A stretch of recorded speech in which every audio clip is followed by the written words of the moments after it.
I'm shooting this video to talk about the two main realities I face each and every single day, which is struggling and coping and managing my life with both anxiety and depression.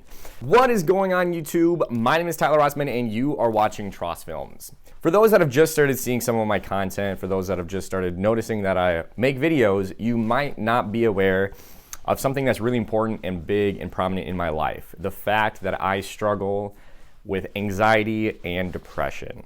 Since I've been 16, I've been diagnosed. The big main thing over the past 6 years of my life is that these two have gone hand in hand at making my life extraordinarily difficult to live out.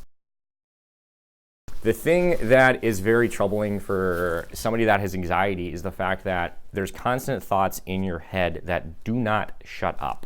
There's this voice that you hear that relives specific moments, it relives really traumatic things, anything that is a little bit stressful, it relives and replays in your mind on and on and on and on. Same token, you freak out about little specific details about specific things. Maybe there's an event coming up, maybe you have to make a decision, maybe you are trying to figure out what you're going to be doing this upcoming week when you have to decide between two different things. Do I do this? Do I do that? You're going to go in your head. You're going to go through all of the different scenarios. You're going to go through the pros and cons.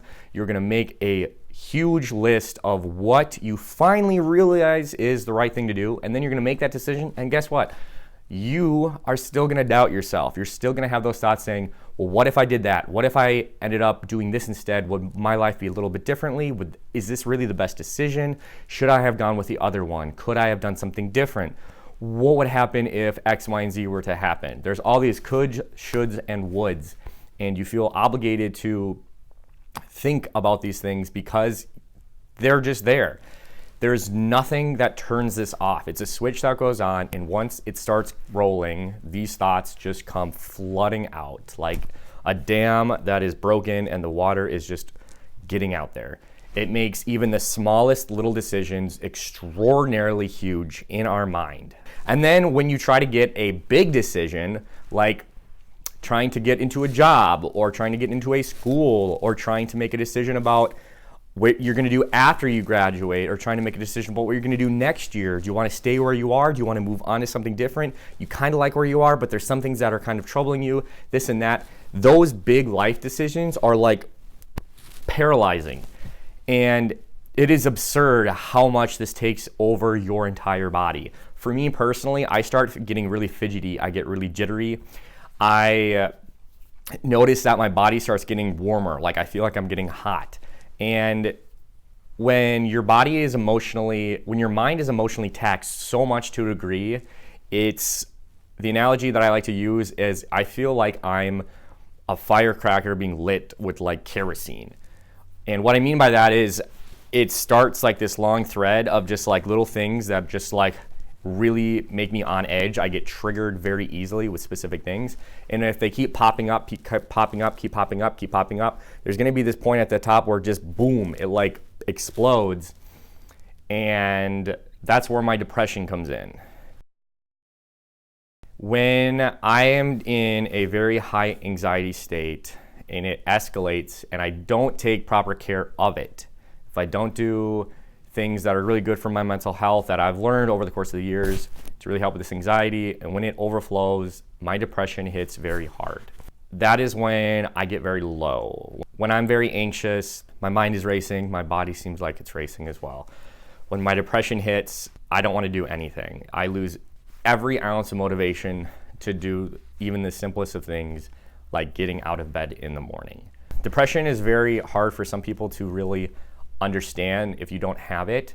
And I've gotten comments before in my past, like years ago, about what is depression? How is it different than sadness? And sadness is feeling grief, it's feeling loss of something, and it's usually after an event, like the loss of a loved one, the loss of a pet. When you don't make the championship game in your playoff game of baseball, that's kind of a sad moment.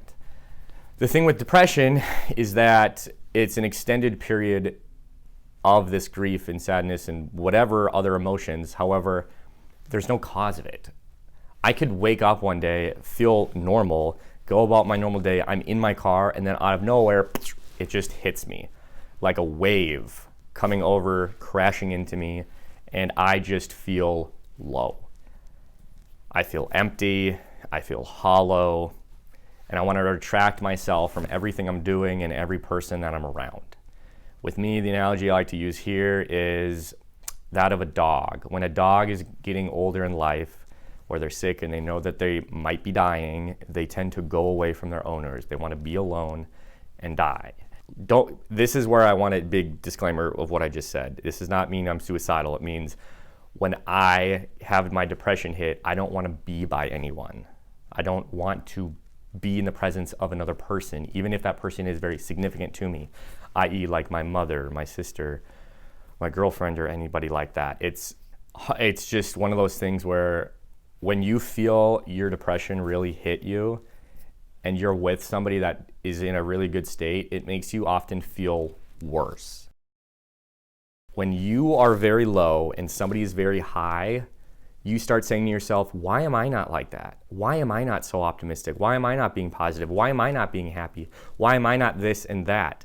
And that starts making you feel even worse about your current state. You're saying, what can I do to get out of this? You try doing all these different sorts of things.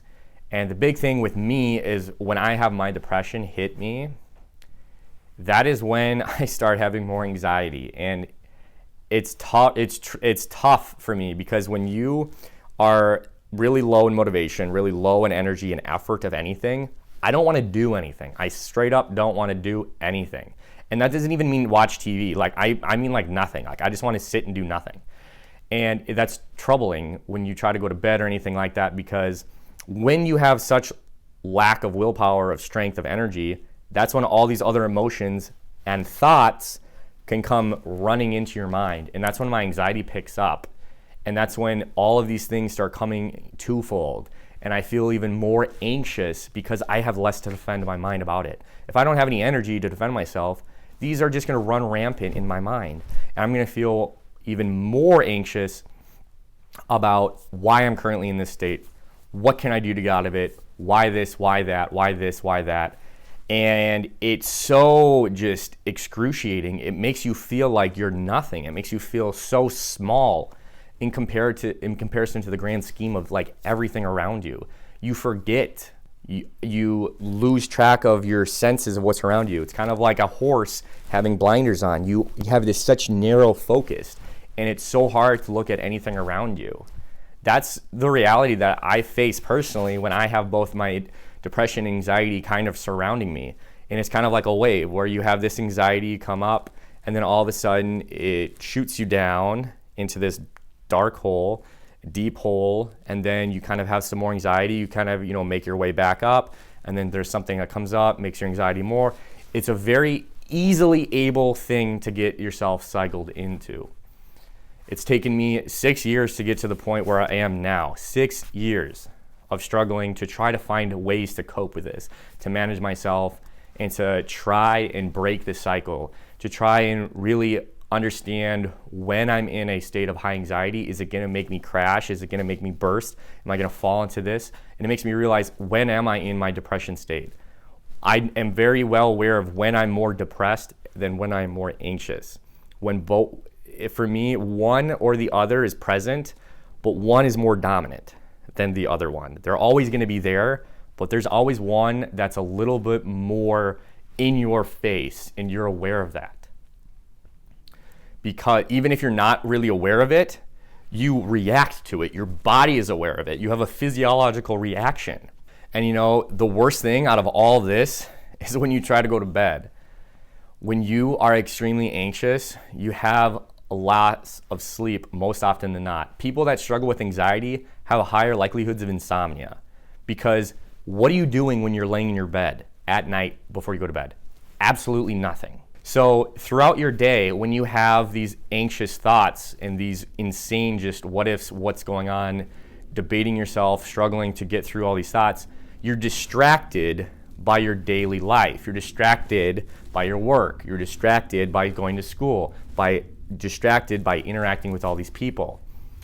However, when you go to home at night, at the end of the day, you see your family, you see your kids if you're married and have a family, you see your roommates if you're in college or anything like that, But then you go to your room and you do your homework, you do other stuff for work, whatever. But when you lay in bed at the end of the day, you're doing nothing. You're not with anybody.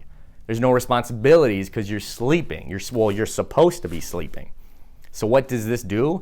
Your mind's like, well, we have all the day in the world now to make you hear our thoughts. So we're going to not shut up, and we're going to make this so hard for you to fall asleep because we want you to know that we are here and we are not leaving. So what do? You try to sleep. Then you finally are able to get yourself to sleep. But then all of a sudden your alarm goes off and you're like, I have to get up. Are you kidding me? I got like no sleep last night. And then the cycle continues. A lack of sleep can create higher states of anxiety. They just go hand in hand. It fuels your depression too, because if you don't have enough sleep, you don't even have much physical energy to go get up. Then you have mental lack of energy to get out of that bed. What is there to deal with? The chances of this turning into something bad are so severe, and it's insane to me. Like when I realize getting out of bed every day is a huge accomplishment. If you have anxiety and depression, it is a huge accomplishment just to get yourself out of bed when you're so sleep deprived and you're so physically and mentally and emotionally drained. And getting yourself out of bed every single day and trying to make your life better, that is remarkable. That is the big thing that I face every single day with my anxiety and depression. Some days I'm better able to combat it. Some days I'm not. Some days I still struggle. I have relapses. And we all do in life. I wanted to make this video to tell my own story with this because I've recently been really struggling more with both of my anxiety and depression since the start of the new year, 2019. And this is something that's really important to me. Mental health is extremely important to me. And I'm spreading this message to say that you are not alone if you have these experiences. And this is just my story, but I'm curious to always know those around me. So if you are struggling with one of these, please let me know. Please send me a message.